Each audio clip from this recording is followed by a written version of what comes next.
Anak durhaka abad modern. Kira-kira tahun lalu di Sulawesi Selatan. Ada anak usia 22 tahun. Lepas dari apa itu opname karena dia penyakit diabetes. Masuk di opname, keluar opname, besoknya langsung mau pergi naik motor. Dilarang sama ibunya. Nah, kau baru keluar dari rumah sakit makan ongkos. Kalau kau keluar sakit lagi kamu, jangan kau keluar nak. Saya mau keluar, dilarang sama ibunya. Marah ini anak, dia tempeleng ibunya. Ditempeleng ibunya, dilihat sama bapaknya.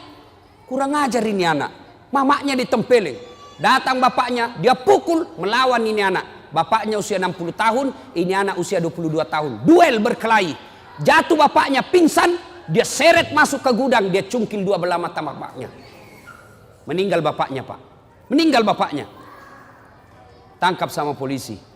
Beberapa hari kemudian meninggal juga ini anak, tidak ada yang mau solati. Sempat ribut di medsos di Sulawesi Selatan. Hati-hati kau capok. Selem muasa ngalemu. Islam dirimu. Lahir Islam, khitan Islam, akad nikah Islam. Tapi belum tentu kau mati dalam keadaan Islam, bos. KTP-mu Islam, tapi belum tentu kau mati dalam keadaan Islam. Ayat ini tiap Jumat dibacakan. Tidak sah khutbah Jumat kalau tidak dibaca ayat ini. Jangan kamu mati illa kecuali wa antum muslimun, dalam keadaan beragama Islam. Berarti ada orang Islam matinya kafir. Siapa mereka? Insya Allah kita tidak akan mati dalam keadaan lagi sabung ayam. Judi, sabung ayam. Tiba-tiba digrebek sama Kapolsek. Dikejar sama polisi. Lari, tembak peringatan. Pak! Masih lari, tembak lagi. Pak! Masih lari, tembak lagi. Pak! 3 kali tembak peringatan. Masih lari. Ditembak kakinya. Tung! Kakinya ditembak, kepalanya dikena. Polisi India. Insya Allah kita tidak akan mati dalam keadaan berjudi. Tapi yang bisa membuat kita mati dalam keadaan kafir apa? Mulut. Habis mabuk, lempox, campur lem tikus. Beleng-beleng. Bayangkan lempox dan campur lem tikus. Saya bilang campur kau juga lem Korea, ndak bisa terbuka mulutmu dong.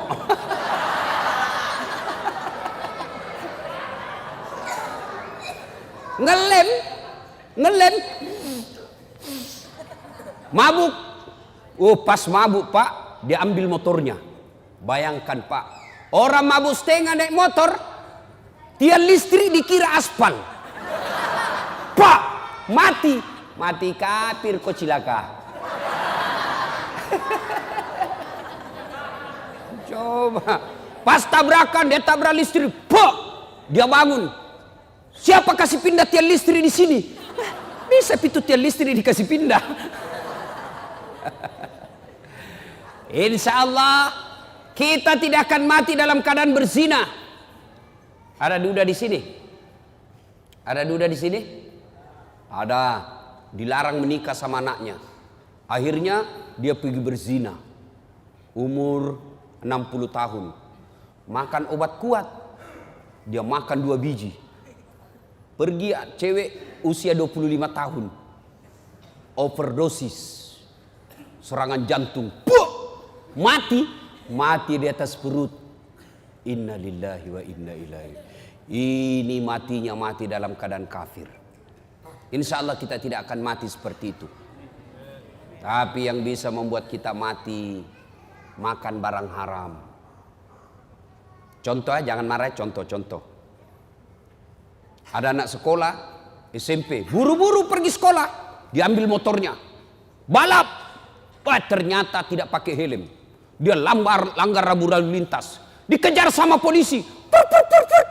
Sehingga cabut, langsung ditarik kunci mobil motornya. Kamu melanggar. Kenapa kau lihat rambu ini? Kau tidak lihat? Saya lihat. Kenapa kau langgar? Saya tidak lihat bapak.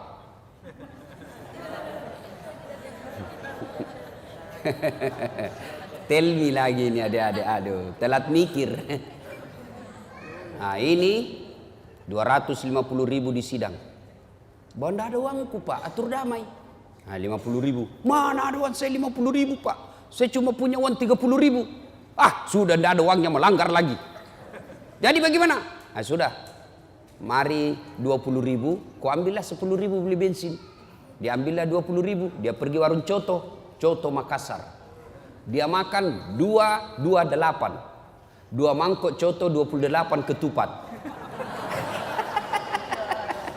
Kenapa? Ketupatnya gratis. Kekenyangan, keluar, tabrak geng motor, pak, mati kafir. Kenapa? Ada barang sogok dalam perutnya. Auzubillah min dzalik. Nah, itulah sebabnya tiap Jumat kita diikatkan wala tamutunna illa Sadaqallahul Azim. Maha benar Allah dengan segala firman-Nya. Ibu bapak, saudara-saudara sekalian, teristimewa yang kita muliakan, guru kita, ustadz kita, guru Hafiz, saya belum sempat kenalan namanya, Al-Mukarram Sayyid Muhammad, yang sama-sama kita muliakan dan mudah-mudahan dirahmati oleh Allah Subhanahu wa taala. Jangan bandingkan muka saya dengan Sayyid ya, pasti saya tenggelam. Jangan bandingkan hidungnya dengan hidung saya, kalah saya ya. Ibu bapak, saudara-saudara sekalian, dalam Al-Quran ada 3 perintah Allah yang sifatnya serangkai. Ada yang tahu? Saya ulang, dalam Al-Quran ada 3 perintah Allah. Berapa? 3. Serangkai. Artinya tidak diterima perintah yang satu apabila rangkaiannya tidak dilaksanakan. Dia harus dilakukan bersamaan. Ada yang tahu adik-adik? Saya kasih hadiah. Ada yang tahu? Perintah yang pertama, dengar baik-baik. Perintah serangkai yang pertama, atiullaha wa atiur rasul. Taatlah engkau kepada Allah dan taat kepada Rasulnya. Artinya taat kepada Allah, sholatnya baik, zakatnya baik, tapi mengkhianati Nabi, tidak mengakui Muhammad sebagai Nabi, maka taatnya kepada Allah ditolak. Sebaliknya, taat kepada Rasul, Senin Kamis lancar, tahajud tiap malam, tapi tidak bagus akidahnya kepada Allah, taatnya kepada Rasul ditolak. Yang kedua, perintah serangkai yang kedua, ada yang tahu? Ada yang tahu? Ayo saya kasih hadiah kalau ada yang tahu. Yang kedua, aqimis shalah wa atus zakat. Dirikan solat, tetongangi sempajange, pasui sekemu. Tahu artinya itu? Ini bahasa Paris, Pare-Pare dan sekitarnya. Perintah serangkai yang kedua, dirikan solat, tunaikan zakat. Artinya orang yang mendirikan solat tapi tidak membayar zakat padahal sudah mampu, maka solatnya akan ditolak. Sebaliknya, orang yang bayar zakat, zakat harta dia tunaikan, zakat fitrah dia bayar, tapi tidak solat, zakatnya akan sia-sia. Perintah serangkai yang ketiga, ada yang tahu? Ada yang tahu? Ada? Yang ketiga, anis kurli wali-wali daika. Bersyukurlah engkau kepada Allah, tapi jangan lupa bersyukur kepada kedua orang tuamu. Jadi perintah serangkai ada berapa, Dek? 3. Ada yang tahu? Ulang? Ada yang bisa ulang? Ada yang tahu? Coba angkat tangan yang bisa. Ayo. Ah ini. Ayo ke sini. Sini. Ayo. Ya. Coba. Ya. Ayo, siapa namanya, Dek? Siapa? Sebelum menjawab pertanyaan tadi, Pertanyaan passwordnya. Siapa namanya neneknya Ustadz Dasad?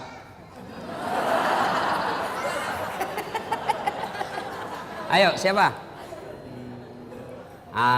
Lain kali kau jawab saja, sembarang saja kau sebut, belum tentu ini semua tahu.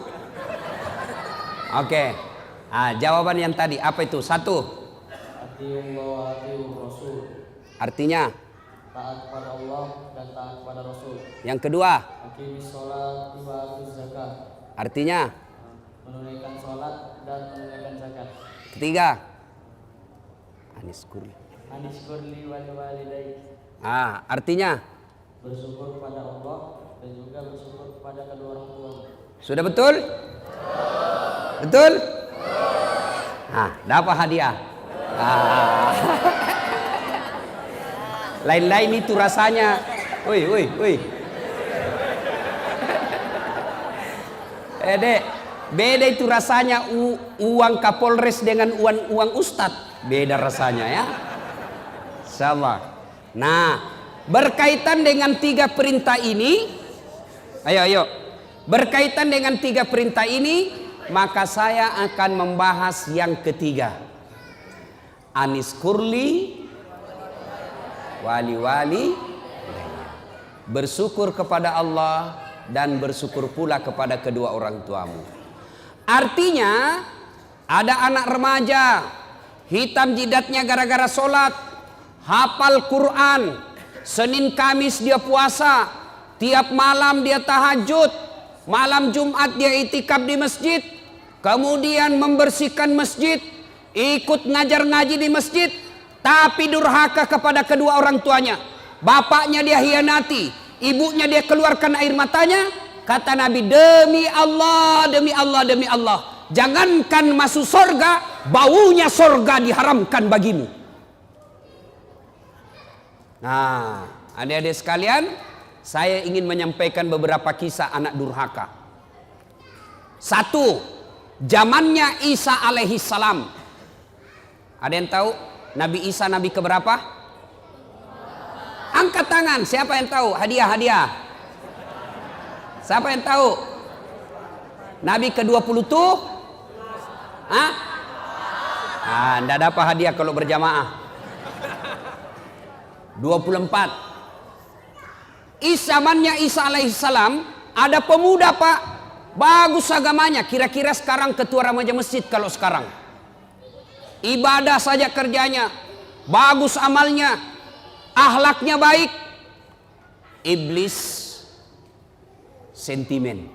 Kalau ada orang yang baik agamanya, bagus akhlaknya, maka iblis kepanasan. Maka iblis menghasut satu kampung. Dia datangilah satu kampung itu. Kau lihat itu, namanya Jurais. Kalau kau biarkan, maka anak muda akan beriman bersama mereka. Akhirnya apa? Rapat ini orang kampung. Saudara-saudara sekalian, bagaimana ini Jurais? Makin hari, makin banyak yang simpati sama dia. Bagaimana caranya dihabisi ini? Ada yang usul, bagaimana kalau kita sogok dia duit? Tidak mempan, dia bukan mata duitan. Bagaimana kalau kita sogok dia jabatan? Tidak mempan, dia tidak gila jabatan. Lalu ada yang urus usul, Jurais kan anak muda. Jadi gimana? Kirim cewek paling kece, kirim cewek paling seksi, bayar dia, suruh goda Jurais. Akhirnya apa? Jurais, apa dosanya Jurais sehingga dihukum Allah? Suatu ketika lagi sholat sunnah, Allahu Akbar, dipanggil sama ibunya, Jurais, Jurais sini kamu. Bingung Jurais, saya sholat atau jawab panggilannya ibuku. Dipanggil kedua kalinya ibunya, Jurais, sini kamu. Jurais tidak menjawab, bingung, saya lanjutkan atau saya sholat. Akhirnya apa? Dipanggil 3 kalinya, Jurais, sini kamu. Tidak menjawab. Ibunya pun tidak tahu kalau Jurais lagi sholat. Marah ibunya lalu bersumpah. Marah ibunya dan bersumpah, ya Allah, setengah mati aku hamilkan. Ibu-ibu masih ingat waktu hamil? Masih ingat? Bu, halo ibu, masih ingat waktu hamil? Enak enggak? Oh, itu ibu-ibu hamil Pak, enggak ada enaknya.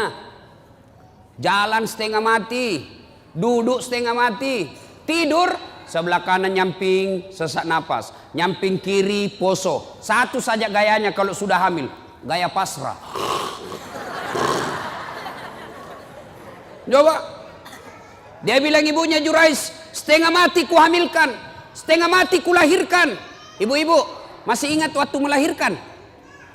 Ada ndak ibu-ibu melahirkan senyum? Ada ibu-ibu melahirkan keluar kona. Tidak. Pasti setengah mati.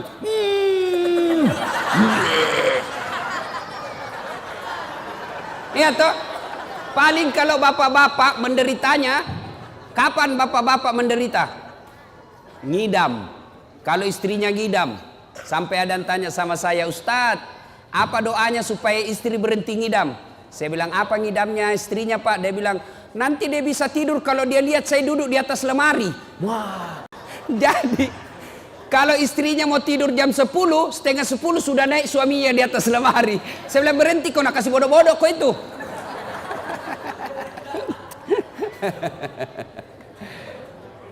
Dia bilang ibunya Jurais, setengah mati aku hamilkan, setengah mati aku lahirkan. Masa saya panggil dia tidak jawab? Ya Allah, keluar sumpahnya ibunya Jurais. Jangan mati Jurais sebelum ketemu orang jahat.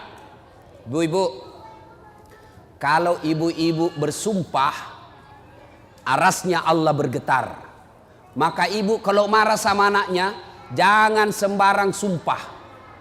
Ini ibu-ibu biasa kalau marah sama anaknya kan keluar sumpah-sumpahnya tidak enak. Kurang ngajar, setan.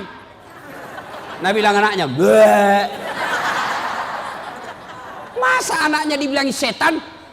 Kurang ngajar, kambing. Bleh.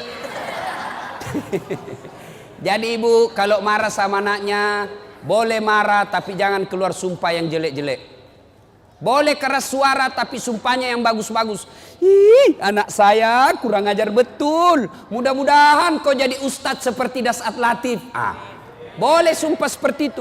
Mudah-mudahan kau jadi dokter yang soleh. Sumpah seperti itu. Jangan sumpah yang tidak enak. Kurang ajar. Mudah-mudahan tabrak kau beca.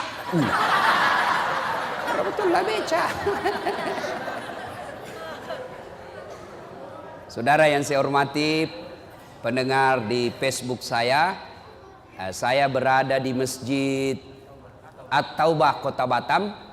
Ini ada santri di sini penghafal Quran, kurang lebih 150 orang. Mudah-mudahan santri-santri ini menjadi pemimpin bangsa Indonesia, supaya bangsa Indonesia bersih dari koruptor, bersih dari pembohong. Masih mau kok? Nah, akhirnya ibunya Jurais bersumpah, ya Allah jangan mati Jurais ketemu orang jahat. Arasnya Allah bergetar, dikabulkan. Akhirnya apa? Jurais difitnah, dikirimi cewek. Jurais dalam masjid, ini cewek datang, dia goda Jurais.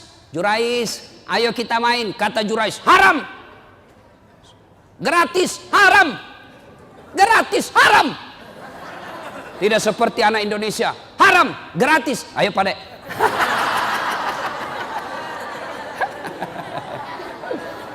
Ini cewek sudah dibayar, mondar mandir di depannya Jurais. Jurais mantap, astagfirullah. Dia tutup matanya, astagfirullah, astagfirullah, astagfirullah. Kalau orang Indonesia, astagfirullah, astagfirullah. Mulutnya istighfar tapi matanya melotot. Astagfirullah, astagfirullah. Akhirnya ini perempuan gagal menggoda Jurais. Semakin dia menarik-narik telanjang, Jurais tunduk, tidak tergoda.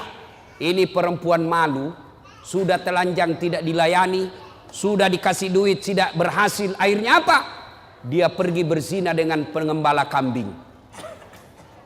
Setelah berzina di pengembala kambing, hamil. Tabrakan antara cowok dengan cewek. Dek, kalau mobil tabrakan, mobil sama mobil penyok, penyoknya lari ke dalam. Kalau cewek sama cowok tabrakan, pak, penyoknya lari keluar. Hamil. Begitu hamil ini cewek, dia kemana-mana pidato.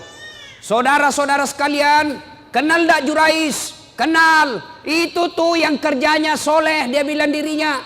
Yang kerjanya ibadah saja. Pembohong. Nih, perut saya hamil gara-gara dia. Difitnah Jurais. Kemana-mana dia pidato. Saya hamil, Jurais yang hamili saya. Akhirnya satu kampung mulai marah. Hah? Jurais ternyata pencitraan. Jurais ternyata pembohong. Pura-pura alim. Mau pilpres datang-datang pesantren. Sudah dipilih, dibohongi kita. Marah. Akhirnya Jurais dilempari. Dilempar. Sampai kena pipinya. Berdarah pipinya. Kata Jurais, demi Allah bukan saya. Ah, bohong. Dilempar lagi. Bukan saya. Demi Allah bukan saya. Akhirnya begini.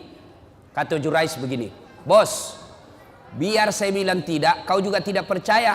Kau tuduh saya tidak mau terima. Jadi bagaimana? Kita tunggu sampai lahir ini anak, kita tanya siapa bapaknya. Ringkas kisah. Lahir anak ini. Begitu lahir, masih merah, masih orok, dipencet pusatnya sama Jurais. Ya fulan, anak, ngomong kau, siapa bapakmu? Demi Allah, siapa bapakmu? Dengan izin Allah, ngomong ini bayi. Apa dia bilang? Bapakku bukan Jurais. Bapakku pengembala kambing di tetangga desa. Apa dia bilang Jurais? Ku bilang memang bukan saya.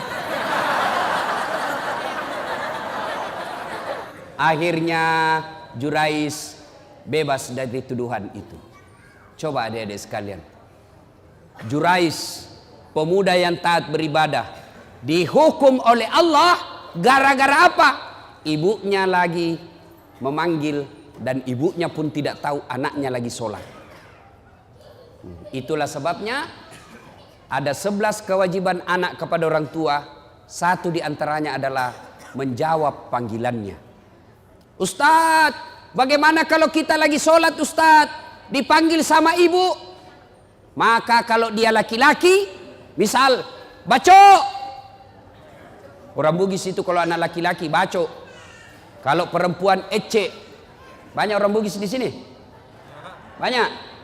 Jago ini orang Bugis Pak. Kemana-mana saya ketemu orang Bugis. Saya ke Pulau Kijang, banyak orang Bugis. Saya ke Guntung, banyak juga orang Bugis. Saya pergi pelosok Kalimantan Timur, ketemu banyak juga orang Bugis. Saya pergi Singapura, ada Bugis Street. Saya pergi Sabah Sarawak, banyak juga orang Bugis. Begitu saya masuk penjara, banyak juga orang Bugis. Penceramah juga malam ini orang Bugis juga. Wah. Ibu bapak saudara-saudara sekalian, Jurais dihukum oleh Allah gara-gara apa? Dipanggil ibunya dia tidak menjawab padahal dia lagi sholat. Nah, bertanyalah orang, Ustadz, kalau lagi sholat dipanggil ibu, bagaimana caranya menjawabnya? Kalau dia laki-laki, Rahman, maka jawabnya Allahu Akbar. Panggil lagi, Rahman, Allahu Akbar. Tapi kasih tahu ibunya dulu. Besok-besok ibu, kalau ibu panggil saya Rahman, saya bilang Allahu Akbar, berarti saya lagi sholat. Karena kalau ibunya tidak tahu masalah agama, Rahman, Allahu Akbar, kurang ajar. Dipanggil dia takbir. Oh Rahman, Allahu Akbar, kurang ajar betul ini anak. Itu tapi jangko juga pura-pura bos. Dia tidur, Rahman, Allahu Akbar. Padahal dia tidur, wah dongok-dongok.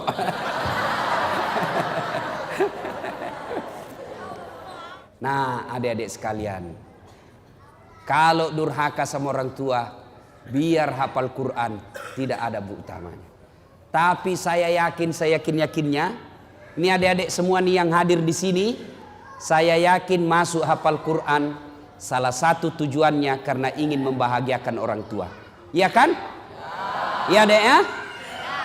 Adik-adik sekalian, hafal Quran sudah dapat pahala. Diharamkan disentuh api neraka bagi mereka yang hafal Quran. diharamkan disentuh api neraka.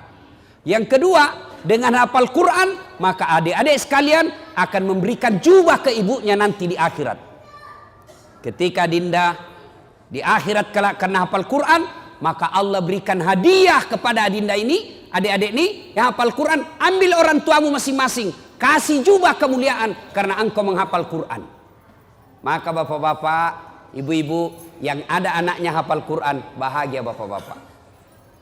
Ada orang bangga kalau anaknya pintar bahasa Inggris. Ustadz, itu tetangga saya hebat Ustadz. Masih kelas 1 SMP sudah hafal, sudah pandai bahasa Inggris. Kelas 3 dia sudah lancar bahasa Inggris. Apa hebatnya? Banyak yang pintar bahasa Inggris, Pak. Mana buktinya? Bapak jalan ke Inggris. Anak-anak di Inggris bahasa Inggris semua, Pak. Betul. Betul, saya tidak main-main, Pak. Itu anak-anak di sana baru belajar bicara sampai pikun bahasa Inggris semua, Pak. Tidak tahu dia bahasa Bugis. Tidak usah, apa hebatnya pintar bahasa Inggris. Memangnya nanti kalau kita meninggal, anak kita sudah kita masuk kubur, anak berdoa, oh my God, please help me my mother. Tidak lah, ya. Lebih baik anak kita hafal Quran. Sekarang itu anak durhaka zaman dulu. Sekarang bagaimana model anak durhaka? Jam berapa Isya Ustaz? Berapa menit lagi? 2 menit lagi. Oh, sudah habis berarti. Anak durhaka abad modern. Kira-kira tahun lalu di Sulawesi Selatan. Ada anak usia 22 tahun. Lepas dari opname. Karena dia penyakit diabetes. Masuk di opname, keluar opname, besoknya langsung mau pergi naik motor. Dilarang sama ibunya. Nah, kau baru keluar dari rumah sakit makan ongkos. Kalau kau keluar sakit lagi kamu, jangan kau keluar, nak. Saya mau keluar, dilarang sama ibunya. Marah ini anak, dia tempeleng ibunya. Ditempeleng ibunya, dilihat sama bapaknya. Kurang ajar ini anak. Mamanya ditempeleng. Datang bapaknya, dia pukul, melawan ini anak. Bapaknya usia 60 tahun, ini anak usia 22 tahun. Duel berkelahi. Jatuh bapaknya, pingsan, dia seret masuk ke gudang, dia cungkil 2 belah mata bapaknya. Meninggal bapaknya, Pak. Meninggal bapaknya. Tangkap sama polisi. Beberapa hari kemudian, meninggal juga ini anak, tidak ada yang mau sholati. Sempat ribut di medsos di Sulawesi Selatan. Anak durhaka zaman sekarang. Apalagi anak durhaka. Saya mau pergi ceramah di Sulawesi Selatan, mau pergi takziah. Tiba-tiba ada ibu-ibu menangis. Ustadz, tolong datang ke rumah saya, Ustadz. Nangis, Ustadz, tolong bantu saya. Kenapa ibu? Tenangkan ibu, tarik nafas. Tenang ibu, meninggal suamiku, Ustadz. Tolong datang ke rumah, saya tidak tahu urus bagaimana cara. Saya bilang, bagaimana? Mana semua anak-anaknya? Anakku sibuk semua, Ustadz. Saya datanglah ke rumah itu. Begitu saya datang di rumahnya, saya bilang, Bu, mana nomor teleponnya anaknya? Saya minta nomor telepon anaknya, lalu saya teleponlah anaknya yang pengusaha di Samarinda. Orang kaya di Kalimantan. Tabe, Daeng, meninggal bapaknya. Apa kata ibunya, bapaknya? Daeng, ada berita duka, meninggal bapaknya di Makassar. Apa kata anaknya? Oh, sudah lama memang sakit itu bapakku, Ustaz. Jadi saya bilang, jadi bagaimana Daeng? Ditunggu atau tidak? Apa jawabannya? Tidak usah ditunggu, Ustaz. Biar saya pulang tidak merubah keadaan. Jadi bagaimana? Silakan kirim SMS nomor rekeningnya Pak Ustadz. Biaya pemakaman dan pengurusan jenazah saya transfer, Ustadz saja yang ngurus. Anak durhaka, Pak. Bapak mau punya anak seperti itu? Mau punya anak seperti itu? Tentu tidak mau. Mau punya anak yang soleh dan soleha? Mau punya anak yang soleh dan soleha? Masukkan ke pondok anak kita. Coba kalau anak kita di pondok, Pak. Coba anak kita di pondok, sholat 5 waktunya berjamaah, makannya jelas halal, ucapan-ucapannya jelas tidak pernah bicara kotor, jelas dia tidak akan tersentuh oleh yang bukan muhrimnya, makanannya bagus, meskipun barangkali tempe, meskipun ala kadarnya, tapi halal. Tapi kalau anak kita di luar, mungkin di rumah makanannya ayam, tapi kalau dia keluar rumah, apa yang dimakan? Narkoba, lem pox, lem Korea. Ibu bapak saudara-saudara sekalian, banyak hal yang ingin kita sampaikan, tapi waktu Isya yang telah sampai. Insyaallah lain waktu dan kesempatan kita lanjutkan. Adik-adik sekalian, inilah tausiah kita, mudah-mudahan ada manfaat. Kalau ada yang masih mau menyimak ceramahnya Pak Ustadz, ibu-ibu, adik-adik, bapak-bapak, silakan simak ceramah saya di YouTube. Tulis saja nama saya, Das'ad Latif, Das'ad Latif. Keluar itu ceramah saya yang ratusan. Nah, sudah klik satu. Nah, sudah keluar ceramah, jangan lupa kasih tanda begini. Jangan begini ya, jangan begini. Jangan begini. Kalau ada orang ustadz dia kasih begini, dia cari kau nanti malaikat. Kenapa kasih begini Ustadz Das'ad? Ya. Atau kalau mau yang lebih bagus, kasih subscribe. Wah. Itu di YouTube. Atau follow Ustadz Das'ad di Instagram. Nama Instagramnya Das'ad Latif 1212. Das'ad Latif 1212. Like and share. Demikian, mudah-mudahan ada manfaat. Insya Allah lain waktu dan kesempatan kita akan lanjutkan. Terima kasih jamaah dan pemirsa saya di Facebook. Mudah-mudahan kehadiran Anda di tempat ini, melihat ceramah saya, manfaat dan insya Allah mampu diamalkan dalam kehidupan sehari-hari. Demikian, lebih dan kurangnya mohon dimaafkan. Nun wal kalami misrun billahi fisabilil haq. Assalamualaikum warahmatullahi wabarakatuh.